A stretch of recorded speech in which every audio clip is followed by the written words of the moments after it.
Well, welcome to Moose Jaw This Week. I'm your host, Lyle Johnson, and we're in a place that I've never done a show before, but I have been here for many of the performances out at the Landing at Caronport Community. And I have two guests with me today. We're going to talk about the summer theater productions. And Ron, you're going to have to help me with the name of the summer theater show. But this is Ron Jager, who is the artistic director of the productions. For what company? We do it actually through the school. It's called Briercrest College, and it's an extension of it, which is open to the community as well to perform in. And it's just, we call it Briercrest Summer Stage. That's it.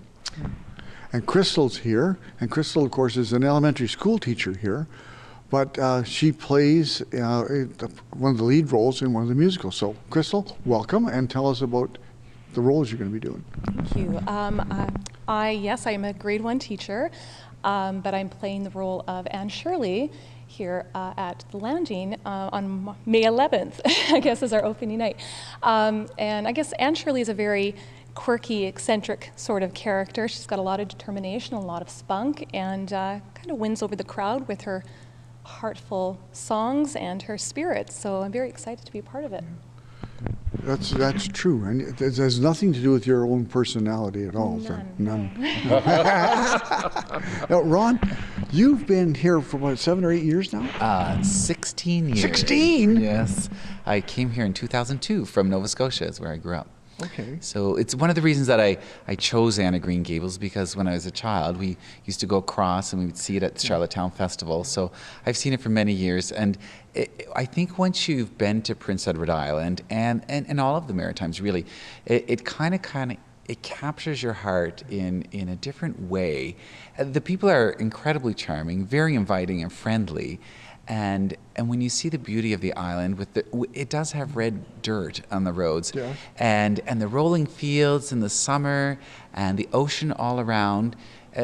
There's an incredible charm about it that is we don't see every day here on the prairies. No, as you can imagine. Yeah, not every day. Yeah, but Ron, of course, when I was involved with this production or the play written by Don Herron, one of the authors. It's funny, Charlie Farquharson wrote this play.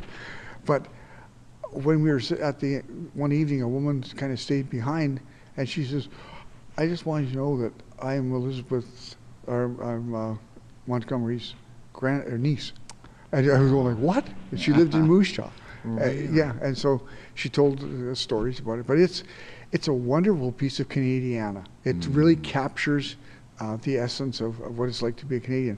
And we just want to just go back for a second, but you're involved with Letters from the Front, and it's a tribute piece, and if people haven't ever come out to see it here around November 11th, you have to do it. It's a wonderful piece of theater, and it's such a good idea to do, and it's a tribute to your parents. Yes, yeah. It was really special last summer. My parents live in the Netherlands, and they were around 9 and 10 years old during the Second World War, and my mother was bombed out of her village, and they were separated over the south of Holland, and my dad, they hid people in their house. And so they didn't talk about it for years, but this past year, I finally got them set down, and I said, we're going to talk about this on camera, because my parents won't be around a lot longer. Yeah. They're in their 80s, and I want to have something to pass on to my children as well. And so I got them to record some of their story, which was really pretty exciting. And then we took that clip and we showed it at Voices from the Front on November 11th. And it meant a lot to me. It was especially moving, because you think that it's something really far removed from us, because here in Saskatchewan we've lived in such a time of peace for such a long time. So to show this actually wasn't that long ago, really, and yeah, it was really meaningful. And then I sent the video to them, and they were really happy, and the rest of the family as well. So it's very meaningful, and that's one of the reasons why I do the Voices from the Front, because if Canadians hadn't gone over and sacrificed their lives, I probably wouldn't be here today. You know, because my dad talks about one line in the video. He says, "I never starved, but I know what it was to be hungry." And there was a lot of people who died of starvation in the Netherlands, because they were basically starving them out at the time. So yeah, well, if we're still doing the show in the vault, we're going to come out and talk about this more in depth. That'd be wonderful. Yeah. So You've had a varied history in theater. Starting off, I don't know how young you were when you first did your plays, but I know when you came to Peacock, you were one of the integral parts of the music and drama department for a long time. Yeah, actually, that's when I really got started in it. It was when I went to Peacock. I was involved in the plays and the musicals out there for all 4 years of high school. And after graduation, I did some Sass Express. Yes, and, you did. and I worked at the Tunnels for a little bit, so I got a little taste of theater there. And then went to university and trained to become a teacher, and kind of just left the theater for a little bit and the music for a little bit, and then met Ron and a few people. He found out I could sing, and really encouraged me to get back into it. So that's about 3 years ago now. But yeah, so now we're taking voice lessons, and I didn't tell you this, but I'm going for my master's now. Well, I wrote a letter of recommendation, I know you but did. I guess it worked.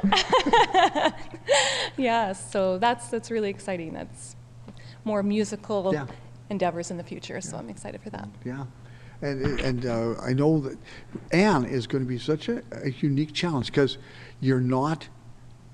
Would you say she's about 14 or 15 in real life? Yeah, probably even a little bit younger. I think Okay. she's between 10 to 12 when she first comes along. So. Okay. Okay. Yeah, and so that's a little. I think that acting challenge and red hair. I'm waiting for the red hair. But what do you see that you can do with this play as an actor? But a challenge for you. What are those kind of things? I'm really excited to reach into a childlike character. I think she's humorous. She's witty. And she loves people, and she loves the idea of family, and Because she never had. she one. never had one, exactly. So I'm really excited to see how she's going to develop as a character. She starts a little bit timid, I think, but very determined to become a part of Marilla and Matthew's family setting, and eventually just wins everybody over as well. I mean, I think she makes some initial enemies, but they eventually warm up to her. She's so fun and so loving and kind. So I'm very excited to see how that's going to develop. So I think it'll be a lot of fun, very interesting, and very challenging. Ron, why did you choose to do this play? I think it always takes me back to my roots, and to the Maritimes. And I think it's a great family show. There's parts of it for everybody, and I think there's a great range of dramatic emotions as well, because it's so happy, but it actually ends fairly sad. Because I'm playing the role of Matthew in Are this. you? Yes. Oh. So I get to die every night on stage, which is exciting. But physically as opposed to artistically. Yeah, exactly.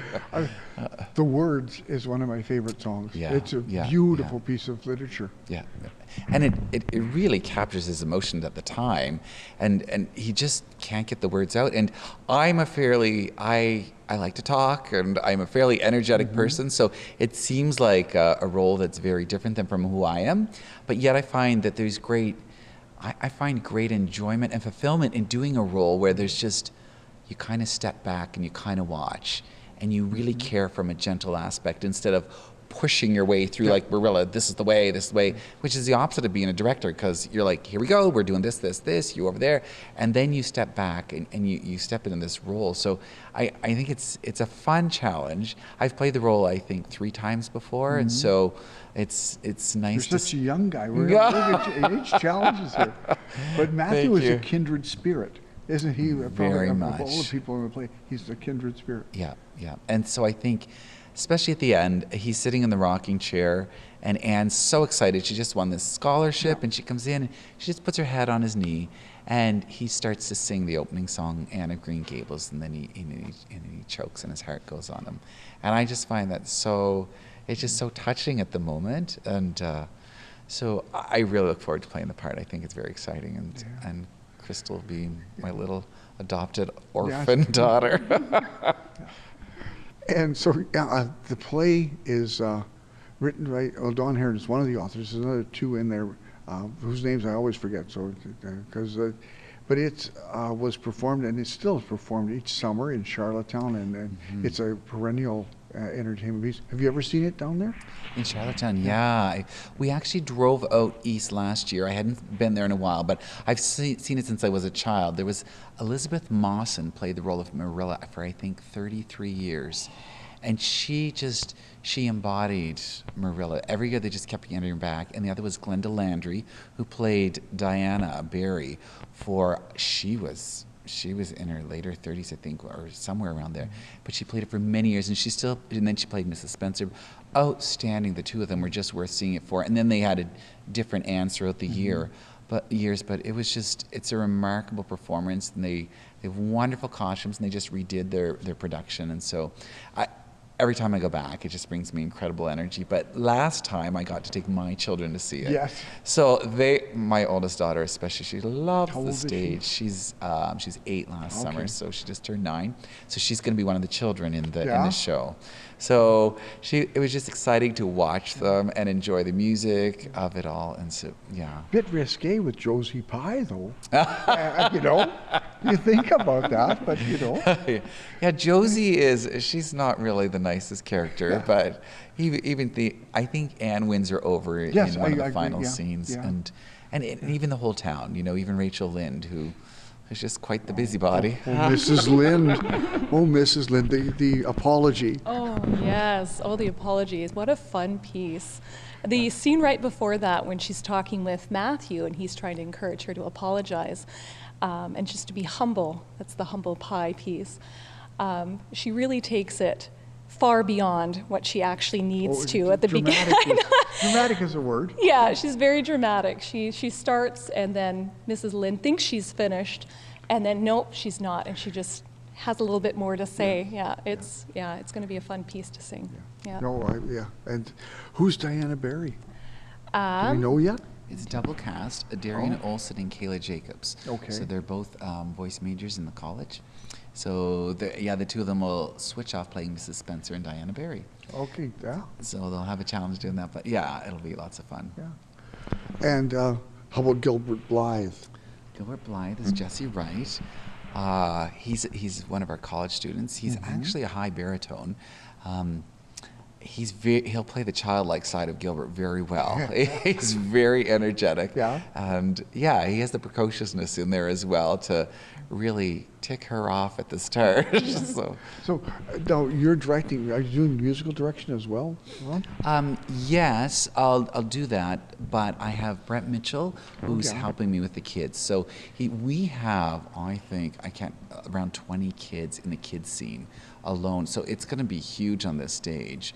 But they're wonderful energy, and we have one who's 6 years old, right up into the college level, all playing the kids. Yeah. So there's lots of sound, and he's doing a lot of the choreography, along with Tara Trumley, who's our dance teacher here as well. Yeah. So together they're putting that all together. And so I don't have to worry as much about the kids, and I work more with the adults. So we've already started blocking like the opening scene where Great Workers for the Cause, which is just... It's just such a fun scene when they're all so nosy, right? And they just have to figure out what Matthew's doing. So, where's he going? What's he doing? Yeah. Well, and you mentioned Tara Trombley, and I saw her. I ran into her just a couple weeks ago down at the Mae Wilson Theater, and I'm going. I used to teach her, and she was in my classes, but she was such a dancer at that time. She never got to be in hardly any of the plays at the school, and now she gets to do that, and she's just very excited to be able to participate. Yeah. So, who's stage managing? They're the most important people that keep getting forgotten. So we're going to let you see. Well, you can correct me if I'm wrong, Ron, but for stage management, we usually use cast to help us with that. So if there's pieces to be moved, we use the free cast members to come and move things or move props and that sort of thing. So, but we do have lighting and sound. And are you using a live? Are you using piano score? Or are you using an ensemble? I believe it's a piano score, right? Yeah, piano score. So, well, it'll be good then. A lot of discussion around I think this piece needs a little more. Pick it up there, dear. Yeah. She's pretty, and she's played for it before too. So Has she? She gets the whole score. Yeah, and 2 of our daughters are in it. So we just have one little boy, and he'll watch. Yeah. So That's good. But we have very little room backstage, and the stage doesn't really have wings. No. So we're really creative with how we move the set around. Yeah, because it's a 2-story set. Because Yep. her bedroom is upstairs, Yep. and the window that Yeah. she escapes with Matthew is upstairs. Yeah. So it's just a wonderful piece of theater. And I know I'm very excited to see what you do with it, but I know that it'll be a wonderful thing. And the dates are again. We start on May the 11th, and then we close. How many days? And then we do it on Fridays and Saturdays for 2 Okay. weeks, and then the third. After we start that, the 3rd and 4th week will be the Oklahoma, and then we bring it back in June. I think it's around the 8th, 9th, 10th. Okay, Oklahoma. Let's talk about Oklahoma. Ron, you've chosen this play. Again, why did you choose to do Oklahoma? That's interesting. I had a musical theater company back when I was in Nova Scotia, and the very first show I ever did with it was Oklahoma. Yeah. And I grew up on a farm, and I loved horses. So I'd come riding up this, our lane was a 1/4 of a mile long, and I'd come riding up backwards and standing up and hang. So I've done trick riding and stuff like that before. And so I'd go to Circle Square Ranch and I'd help with the horses there. And I love the Western aspect of it because most people don't suspect that I'm a horse person, right? But I love that. I love riding. I did a bit of trick riding before, and it was just a lot of fun. And I think part of the Western side of it really captured me. Also, when I was in high school, it was one of the first ones I saw. I wasn't in it, but I watched them and I was like, this is incredibly fun. And then I saw the ballet, especially the dream scene. The ballet is one. Yeah. So it's a big challenge for it you is. as a choreographer. I was a ballet dancer for a while back in Nova Scotia. And so when I did it that time, I played Curly and but I could do the ballet scene. Instead of the switch out. Instead of the switch out. Yeah. So that was a lot of fun to get to do that. And then there was a friend of mine who played Judd, and he was much larger than I was. Yeah. And he would just grab me, and I'd forget every night to not go so limp, but he just snapped my head, and he'd go like that when he killed me at the end of it, at the end of that dream scene.